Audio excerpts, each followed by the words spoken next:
በስመ አብ ወወልድ ወመንፈስ ቅዱስ አሐዱ አምላክ አሜን። አርእስተ ዜና ሎማዓንቲ ጥር 4 ብዙሓት ቅዱሳን ዓመታዊ ክብረ በዓሎምን ወርሓዊ ክብረ በዓሎምን ከም ዝኽበር መጽሓፈ ስንክሳር ዝተባህለ ዓብይ ተሻምና መጽሓፍ ሓቢሩ። ካብቶም ቅዱሳን 12 ሐዋርያት ሓደ ዝኾነ ቅዱስ ዮሐንስ ወንጌላዊ ሎማዓንቲ ጥር 4 ከም ዝተሰወረ መጽሓፈ ስንክሳር ገሊጹ።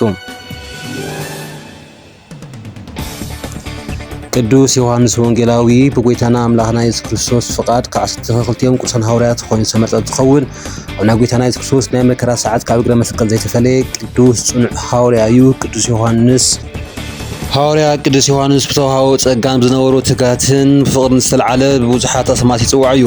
ቅዱስ ዮሐንስ ወልደ ነጎድጓድ፣ ቅዱስ ዮሐንስ ፍቁረ እግዚእ፣ ቅዱስ ዮሐንስ ቁጽረ እግዚእ፣ ቅዱስ ዮሐንስ ታኦሎጎስ፣ ቅዱስ ዮሐንስ አብ ቀለምሲስ፣ ቅዱስ ዮሐንስ ወንጌላዊ፣ ቅዱስ ዮሐንስ ንስር ከምኡውን ሐዋርያ ቅዱስ ዮሐንስ እናተባህለ ይጽዋዕ እዩ። በረከት ረድኤት አቡና ቅዱስ ዮሐንስ ምስኩላትና ህዝበ ክርስቲያን ይኹን። ወስብሐት ለእግዚአብሔር።